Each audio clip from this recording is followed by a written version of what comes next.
Ouais, alors il y a la partie compétences et puis il y a la partie aussi sur les compétences comportementales. Enfin, il y a les compétences techniques et il y a les Exactement. compétences comportementales. Et bien souvent, les gens, quand ils arrivent à cette partie-là, c'est ah, je me trouve un peu prétentieux à raconter mes Exactement. atouts. Et du coup, quand ça vient Exactement. de son collègue, c'est parfait, quoi. C'est Donc, parfait.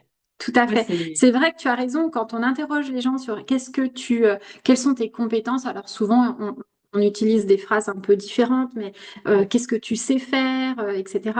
Eh bien, les gens ont tendance à automatiquement un peu nous dire leur CV, leurs compétences techniques, tu vois, les compétences qu'ils troquent contre de l'argent parce qu'ils travaillent et ils les mettent en puissance en exercice tous les jours.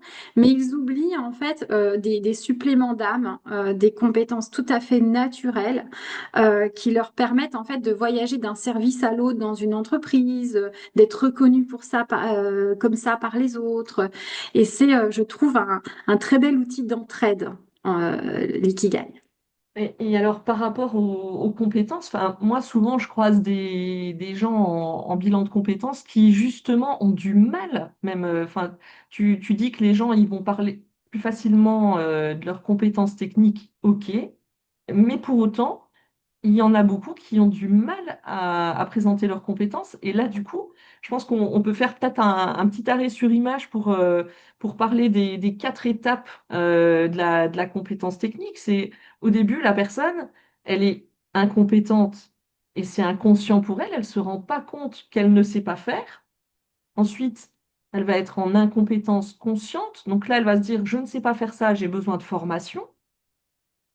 Elle va partir en formation, du coup, elle va apprendre. Et quand elle va mettre en pratique au début, elle va être compétente de manière consciente, parce que là, elle se rend compte qu'il y a une différence qu'elle a appris.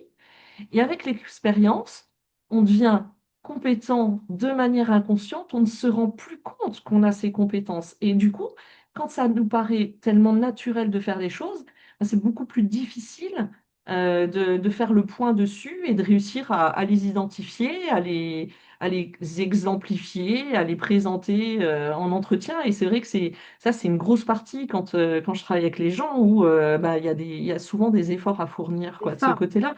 Donc, c'est vrai que la méthode Ikigai permet de travailler sur les deux sortes de compétences, techniques et Tout à comportementales. fait. Et du coup, on va pouvoir faire ressortir ça. Alors oui, en équipe, ça doit être vraiment sympa, quoi. Et la méthode Ikigai, elle va même un peu plus loin parce qu'avec le fil qu'on va dérouler avec son client, la personne qu'on accompagne, on va aller même au-delà. C'est-à-dire, même si j'ai conscientisé cette compétence et que je la mets, je la, elle est opérationnelle chaque jour pour moi, je l'utilise, mais parfois, j'ai des doutes. J'y arrive pas, en fait. Je crois quelque chose qui m'empêche d'être efficace sur cette compétence ou de progresser sur celle-ci. Et donc ça aussi, il y a la notion de qu'est-ce qui freine? Qu'est-ce qui m'empêche de... et là, on va aller chercher non seulement la notion de plaisir, mais aussi la notion de peur, la notion de lassitude, la notion de valeur. Et ça, dans l'ikigai, on va aussi aller creuser ces parties-là. Donc vraiment, j'insiste bien pour dire que l'ikigai, c'est pas tout remettre en question. On fait pas un ikigai quand on veut forcément tout rebousculer. On fait un ikigai quand on a juste des fois envie de réinjecter une petite partie. Il y a un truc qui est bancal, qui nous manque. On sait pas vraiment ce que c'est. Est-ce que c'est notre zone de plaisir? Est-ce que c'est la compétence justement dont tu parles si bien, Isabelle?